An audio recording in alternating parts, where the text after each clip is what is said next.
بہترین معلومات اور اسلامک ویڈیوز دیکھنے کے لیے چینل کو سبسکرائب کر لیں۔ جزاک اللہ۔ بادشاہی مسجد لاہور۔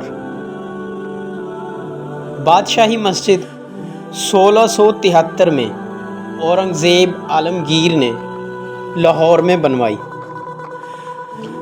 یہ عظیم الشان مسجد مغلوں کے دور کی ایک شاندار مثال ہے اور اب یہ لاہور شہر کی شناخت بن چکی ہے۔ یہ فیصل مسجد اسلام آباد کے بعد پورے پاکستان کی دوسری بڑی مسجد ہے، جس میں بیک وقت 60,000 لوگ نماز ادا کر سکتے ہیں۔ اس مسجد کا انداز تعمیر جامع مسجد دلی سے بہت ملتا جلتا ہے، جو اورنگزیب کے والد شاہ جہان نے 1648 میں تعمیر کروائی تھی۔ ہندوستان کے چھٹے مغل بادشاہ اورنگزیب عالمگیر تمام مغلوں میں سب سے زیادہ مذہبی بادشاہ تھے۔ انہوں نے اس مسجد کو اپنے ستیلے بھائی مظفر حسین، جن کو فدائی خان کوکا بھی کہا جاتا تھا، ان کی زیر نگرانی تعمیر کروائی۔ 1671 سے لے کر 1673 تک مسجد کی تعمیر کو 2 سال لگے۔ مسجد کو شاہی قلعہ کے برعکس تعمیر کیا گیا، جس سے اس کی مغلیہ دور میں اہمیت کا پتہ لگتا ہے۔ اس مسجد کے بننے کے ساتھ ہی اورنگزیب نے اس کے دروازے کے سامنے شاہی قلعے میں بھی ایک باوقار دروازے کا اضافہ کیا، جس کو عالمگیری دروازہ کہا جاتا ہے۔ اس مسجد کے بارے میں کہا جاتا ہے کہ بادشاہ نے اس کا خواب دیکھا تھا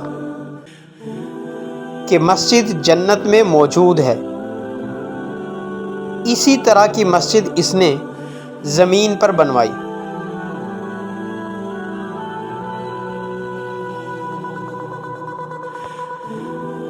سید لطیف نے اپنی کتاب میں مسجد کا طرز تعمیر اس وقت حجاز میں موجود مکہ مکرمہ کے مقام پر ایک مسجد الوالد سے متاثر بیان کیا ہے۔ اگر ہندوستان میں دیگر تاریخی مساجد کی طرز تعمیر کا بغور مطالعہ کیا جائے تو اس مسجد کا طرز تعمیر کافی حد تک جامع مسجد فتح پور سیکری سے مماثل کھاتا ہے۔ یہ مسجد حضرت سلیم چشتی کے عہد میں 1571 تا 1575 میں پایا تکمیل تک پہنچی۔ اس حوالے سے دوسری اہم ترین مسجد دہلی کی جامع مسجد جہاں نما ہے، جو اورنگزیب کے والد شاہ جہاں نے 1650 تا 1656 میں تعمیر کروائی تھی۔ جوں جوں وقت گزرتا گیا، مسجد کو متعدد وجوہات کی بنا پر نقصان پہنچتا گیا۔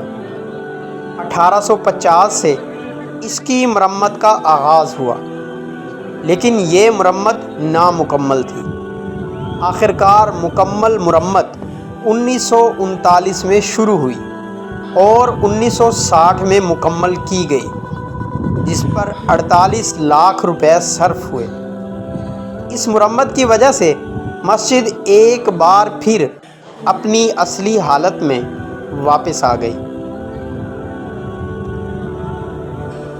22 فروری 1974 کو لاہور میں منعقدہ دوسری اسلامی سربراہی کانفرنس کے موقع پر 39 سربراہان مملکت نے جمعہ کی نماز اس مسجد میں ادا کرنے کی سعادت حاصل کی۔